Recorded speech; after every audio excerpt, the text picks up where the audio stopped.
Hello everyone, welcome to the channel. So guys, हम लोग solve कर रहे हैं एसएससी सीजीएल में आए हुए सभी मैथ के क्वेश्चन शिफ्ट वाइज 2025 में जो पूछे गए थे मैथ के क्वेश्चन, उसका हम सोल्यूशन कर ले हैं। तो अभी तक हम लोगों ने 19 सितंबर फर्स्ट शिफ्ट तक के सोल्यूशंस कर लिए, यानी पेपर नंबर आज जो अपना होने वाला है वो 23 होने वाला है, सेकंड शिफ्ट का 19 सितंबर का। क्लियर है? तो बाकी की वीडियोज़ अगर आप नहीं देखे हो तो जाकर के प्लेलिस्ट में वहाँ से आप कवर कर सकते हो। आज का अपना फर्स्ट क्वेश्चन यहाँ पर गिवन है। बोला गया है कि रूट ए प्लस रूट बी की वैल्यू 5 है और रूट ए माइनस रूट बी की वैल्यू 1 है। ए और बी की वैल्यू हमें फाइंड करना है। तो सिंपली कई तरीके हैं इस क्वेश्चन को सॉल्व करने के, आप जो चाहो यूज़ कर सकते हो। अब यहाँ से फार्मूला से भी चाहो तो यूज़ कर सकते हो, लेकिन देखो बेसिक तरीका क्या है। हमें पता है कि रूट ए प्लस रूट बी इसकी वैल्यू हमारे पास 5 है, और आपको पता है कि रूट ए माइनस रूट बी की वैल्यू हमारे पास 1 है। तो हमें रूट ए और बी की वैल्यू निकालनी है। तो आपको पता है कि हमें अगर इसकी वैल्यू यानी रूट ए की वैल्यू निकालनी होती है तो हम कैसे करते हैं, दोनों को जोड़ करके डिवाइड कर देते हैं 2 से, यानी हमारे पास कितना आ जाएगा 3। हमें ए की वैल्यू निकालनी है, दोनों साइड स्क्वायर कर दो, ए की वैल्यू हमारे पास 9 आ गई। अब जब बी की वैल्यू निकालनी होगी तो हम क्या करेंगे, दोनों को माइनस करके 2 से डिवाइड कर देंगे, 4/2 2 आ जाएगा। ये किसकी वैल्यू होगी, रूट बी की। हमें बी की वैल्यू चाहिए तो बी का स्क्वायर कर दो, इधर भी स्क्वायर हो जाएगा 4। यही आपका आंसर बन जाएगा, ऑप्शन नंबर बी। और बाकी भी कई तरीके हैं कि यहाँ से दोनों का स्क्वायर करके जोड़ उनको माइनस कर दोगे तो 4ab आपका आंसर आ जाएगा। तो ए बी की वैल्यू वहां से भी निकल सकती है। क्लियर है? अगला क्वेश्चन बोला गया है कि निम्न में लिखित में से कौन 6 अंकों की सबसे छोटी संख्या है जो पूर्ण वर्ग हो। तो यहाँ पर मैं अगर इस क्वेश्चन की बात करूँ तो थोड़ा सा अगर आप माइंड यूज करोगे ना तो ये क्वेश्चन सिर्फ आपको बेवकूफ़ बनाने के लिए दिया गया है। क्यों बनाने के लिए दिया गया है, आइए देखते हैं। आपको क्या पता है कि अगर किसी भी अंक का हम स्क्वायर करते हो तो उसका यूनिट डिजिट क्या क्या आ सकता है, 0 आ सकता है, 1 आ सकता है, 4 आ सकता है, 5 आ सकता है, 6 आ सकता है, 9 आ सकता है। क्लियर है? यूनिट डिजिट किसी का नंबर का भी आप स्क्वायर करोगे तो इसके अलावा और कोई भी नहीं आ सकता। ना तो 2 आएगा, ना तो 3 आएगा, ना तो 8 आएगा, ना तो 7 आएगा। क्लियर है? तो 8 नहीं आएगा तो 8 क्यों है, 8 क्यों है, 8 क्यों है, एक ही ऑप्शन है। आप आंसर करो, आगे निकलो। कुछ भी करना ही नहीं था अगर ये चीज आपको पता है तो। क्लियर है? चलिए अब आगे बढ़ते हैं। बोला गया है पी का 12.5%। 12.5% क्या होता है, 1/8, यानी p/8 हो गया। और ये बराबर है किसके, क्यू के 50%। 50% क्या होता है, 1/2। तो यहां से आप देख लो, इससे ये 4 चला जाएगा। p/q हमारे पास क्या निकल के आ गया, 4:1। कहां पर गिवन है, ऑप्शन नंबर सेकंड में। क्लियर है? अगला क्वेश्चन, एक पंसारी 2 किस्मों के चावल को मिलाता है। एक की कीमत 40 रुपये है, पहले की 40 है, दूसरे की 60 है, और ये जो रेशियो है ये 2:3 में है। अब ये टोटल को यानी 5 रेशियो बनेगा, टोटल 5 रेशियो को वो 57.2 में बेच रहा है। क्लियर है?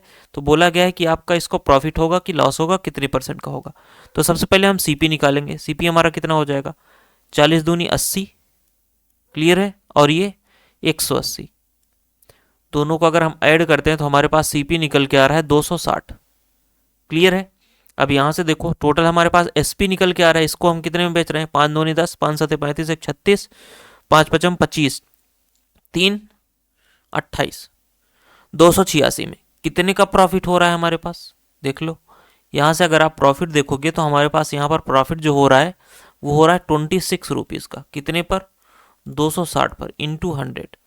अब यहाँ से अगर आप देखोगे तो 0 से 0 खत्म, 26 से 26 खत्म, बचा कितना, 10%। तो आपको क्या दिख रहा है, ये प्रॉफिट हो रहा है, लॉस नहीं हो रहा है। तो 10% का प्रॉफिट, आपका 10% गेन, ऑप्शन नंबर सेकंड आपका आंसर बन जाएगा। क्लियर है?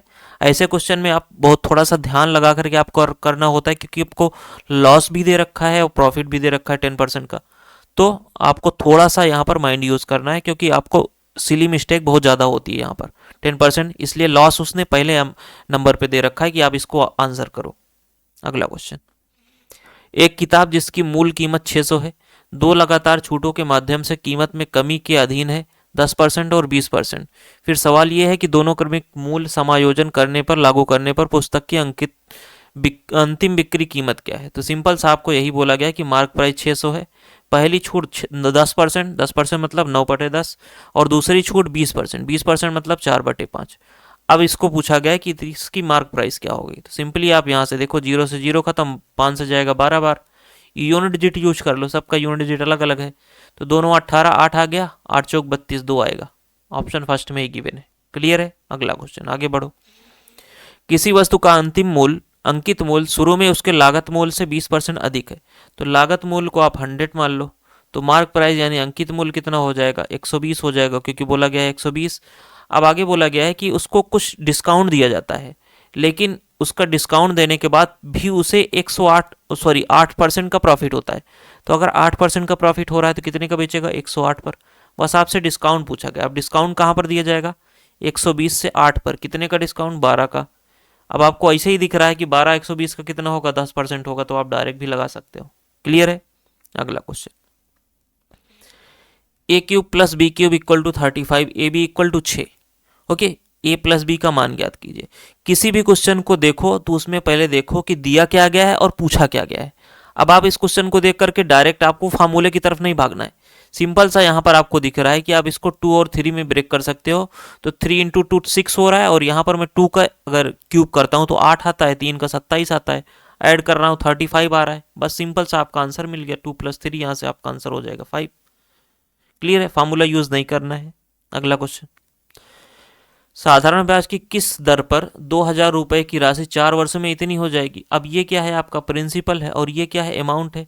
तो हम एसआई निकाल सकते हैं। एसआई हमारे पास कितना हो रहा है, 520, और ये कितने दिन का है, 4 साल का, तो 1 साल का कितना हो जाएगा, 4 से डिवाइड कर लेते हैं। 4 से अगर हम ये इसको डिवाइड करते हैं तो हमारे पास निकल के आ रहा है 4 एकम 4, 4 3 12, 130। अब 130 2,000 का हमें निकालना है। सिंपली यहाँ से देखो, इंटू 100, 2 जीरो से 2 जीरो, 1 जीरो से 1 जीरो, 13/2 कितना आ जाएगा, 6.5%। तो रेट ऑफ इंटरेस्ट आपका कितना निकल के आया, ऑप्शन नंबर बी, 6.5%। अगला क्वेश्चन, एक व्यक्ति ने एक योजना में 6% साधारण ब्याज पर 8,000 और दूसरे योजना पर 8% साधारण ब्याज पर समान अवधि के लिए 5,000 का निवेश किया। यदि उसे दोनों निवेशों में कुल इतना ब्याज मिला, तो सिंपल सा देखो, 8,000 का आप 6% निकाल लो 1 साल का, तो कितना आ रहा है, 480, और यहाँ पर ऐड कर लो 5,000 का 8% कितना आ रहा है, 8 पंचे 40, 400।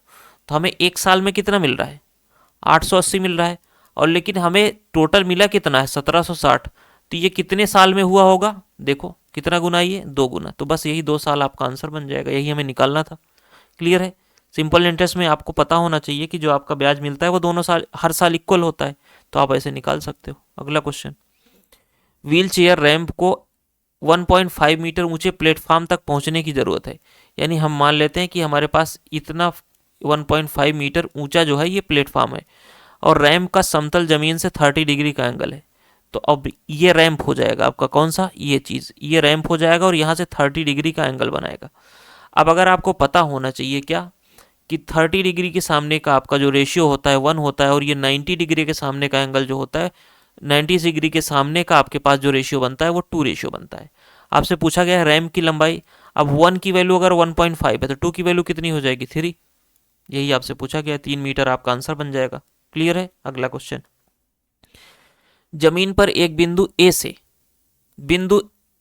से एक इमारत का उन्नयन कोण 30 डिग्री है। तो यहाँ पर देखो बना लेते हैं, ये हमारे पास कोई पॉइंट हो गया ए, ये है हमारे पास ए, और यहाँ से एंगल जो है वो 30 डिग्री है, एंगल ऑफ एलिवेशन। फिर बोला गया है कि एक बिंदु बी से, अब मान लेते हैं हम कुछ यहाँ पर एक बी होगा, और इसका बोला गया कि 60 डिग्री है, ये आपका पॉइंट बी है। तो हमें पूछा गया है कि बिंदु ए की दूरी और बिंदु बी की दूरी का रेशियो बताइए। तो सिंपली यहाँ से देखो, अगर हम बात करें कि छोटे जो बड़ा वाला ट्रायंगल है, 30 के सामने हमारे पास क्या निकल के आएगा, 1 रेशियो। अब यहाँ पर अगर 30 है तो ये 60 होगा, 60 के सामने ये कितना आ जाएगा, √3। क्लियर है। अब आ जाइए छोटे वाले ट्रायंगल में, छोटे वाले ट्रायंगल में 60 के सामने कितना आएगा, √3 आएगा। अब यहाँ पर 1 है और यहाँ पर √3 है, दोनों को इक्वल करना पड़ेगा बाद में। अब 60 के सामने अगर हमारे पास √3 है तो यहाँ पर 30 के सामने कितना आएगा, 1 आएगा। क्लियर है। अब यहाँ पर इसको हम इक्वल कर लेते हैं ब्लू वाले को। तो ब्लू वाला हमारे पास जो बड़ा वाला था, इसमें √3 से मल्टीप्लाई कर देंगे तो इधर भी √3 से मल्टीप्लाई हो जाएगा, यानी हमारे पास ये कितना बन गया, टोटल 3। क्लियर है।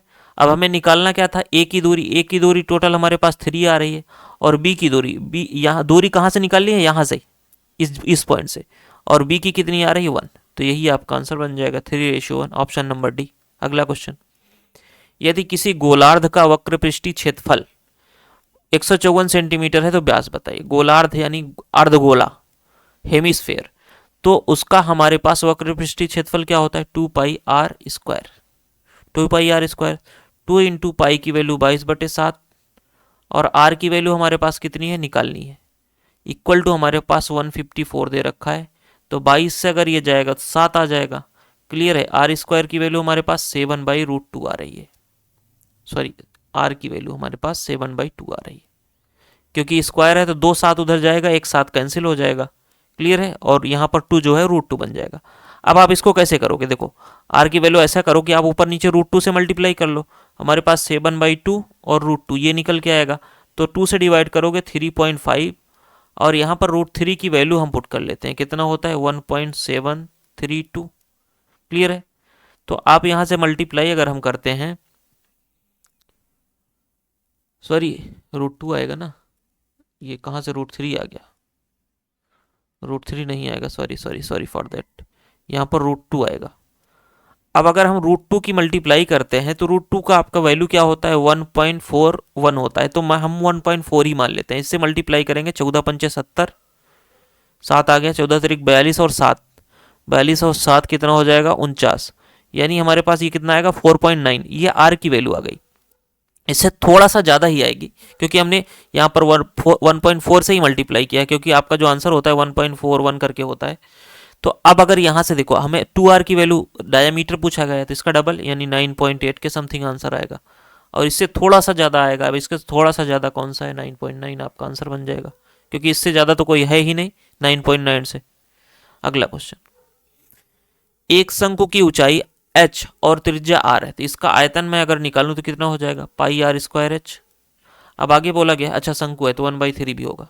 बोला गया है शंकु को पिघलाकर इस छोटे शंकु में ढाला जाता है जिसकी ऊंचाई h/2 और त्रिज्या r/3। मूल आयतन का कितना भाग अप्रयुक्त है।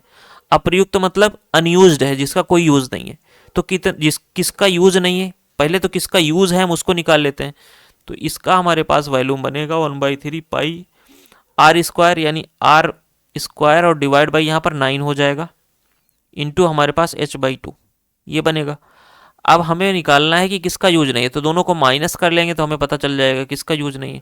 तो यहाँ से देखो सब दोनों में यही कॉमन है, 1/3 पाई r²h, ये कॉमन हो जाएगा, यहाँ से 1 आ जाएगा और यहाँ से हमारे पास कितना आ गया 1/18। क्लियर है। 17/18 हमारे पास यहाँ से निकल के आएगा, और इधर 1/3 पाई r²h।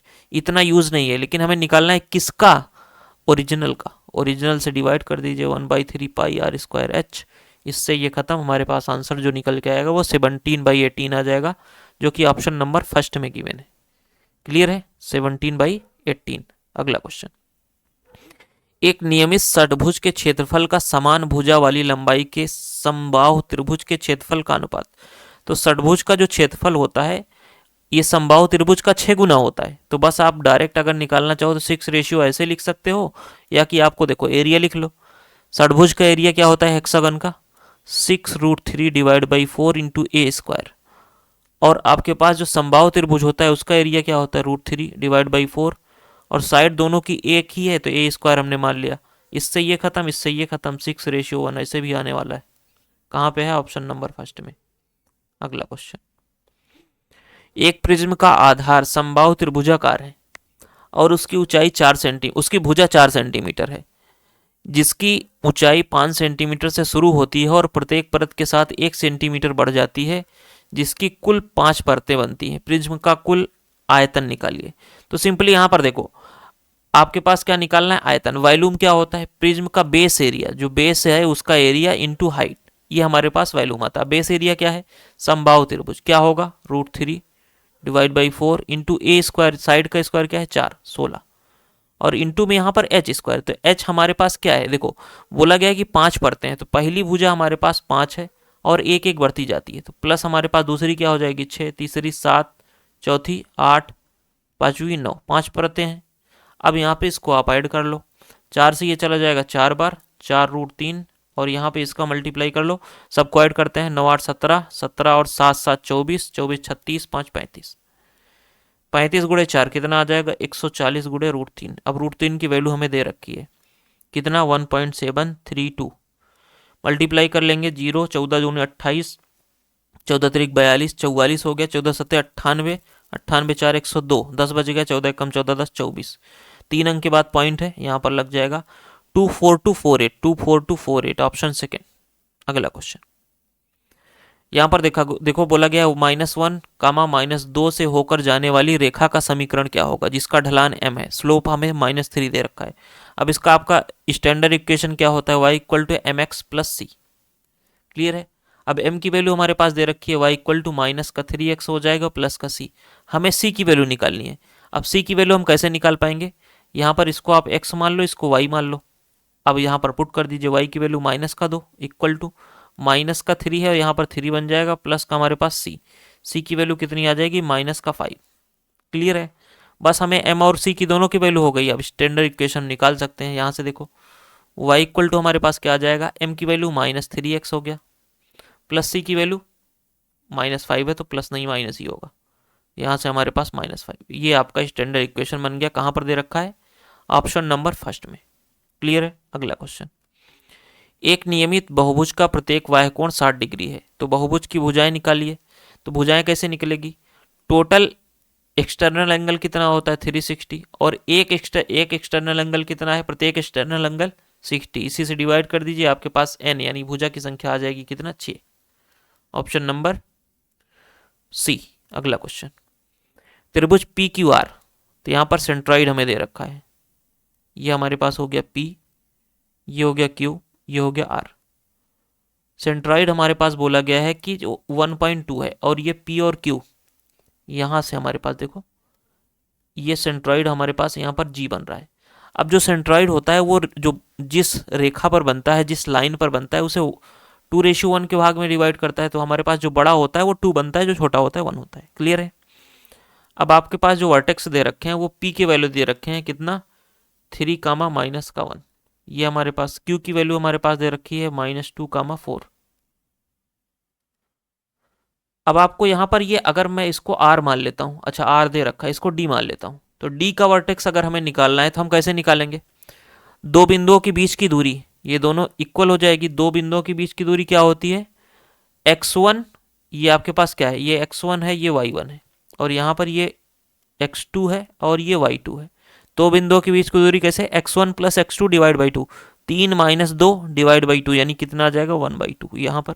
दूसरा y1 प्लस y2 की -2 -1, यहाँ पर 3/2 आ जाएगा। क्लियर है। चलिए अब इसका पॉइंट हमें दे रखा है कितना, जी वाला 1,2। आर का वर्टेक्स हमें निकालना है, इसको हम x, y मान लेते हैं। क्लियर है।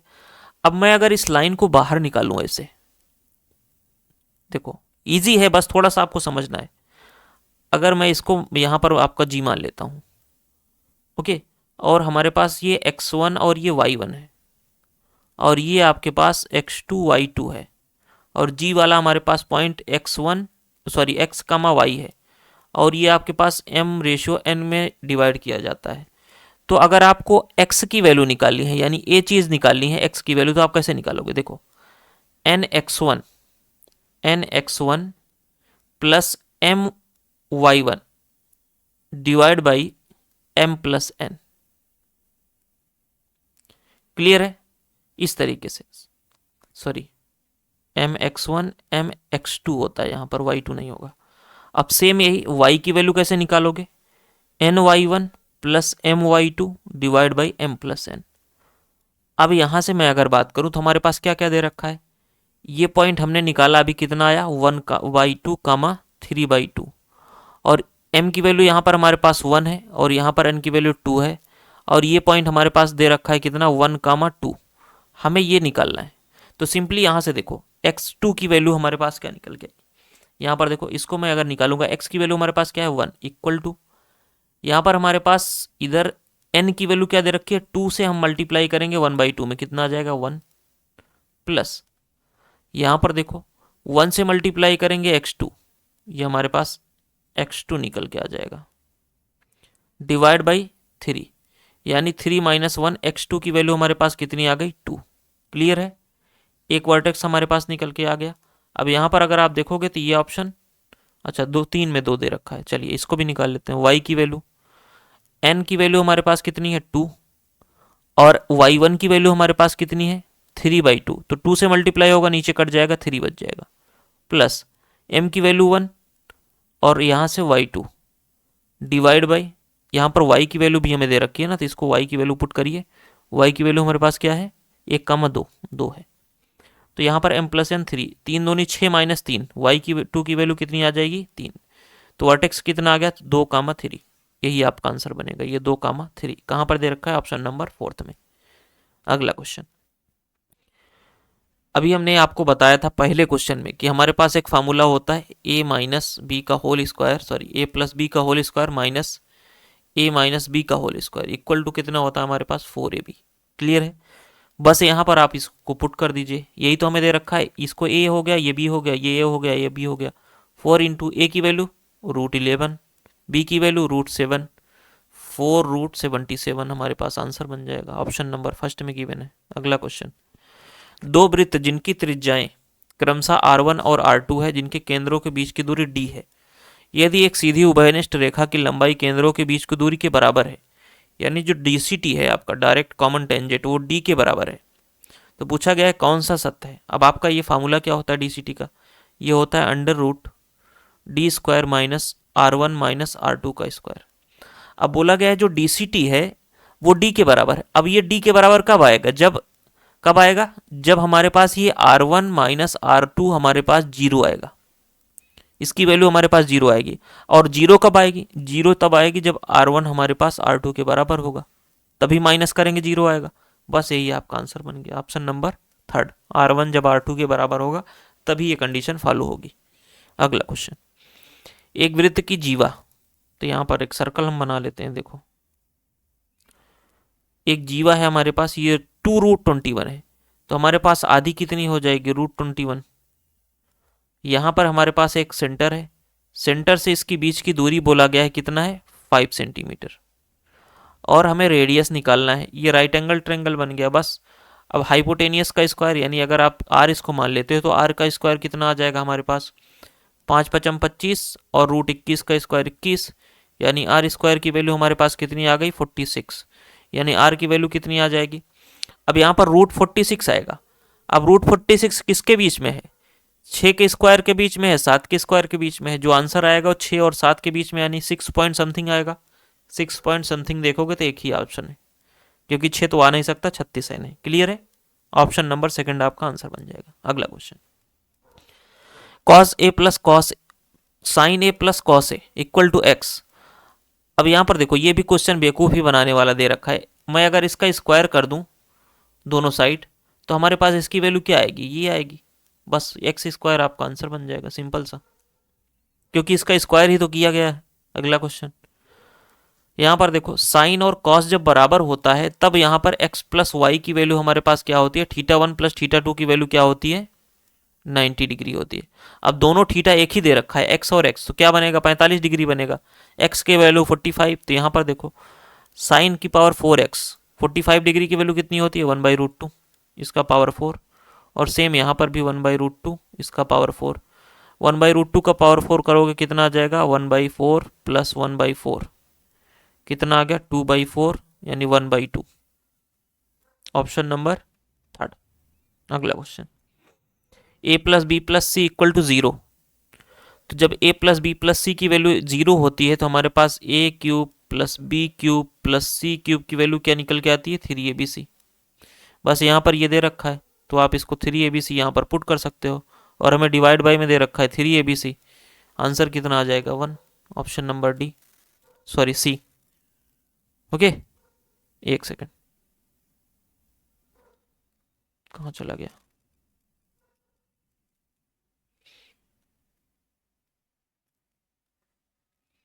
कौन सा क्वेश्चन था, हाँ ये हो गया था। यहाँ पे आ जाओ, यहाँ पर क्या बोला गया है, देखो इसकी ज़रूरत ही नहीं हमें यहाँ पर।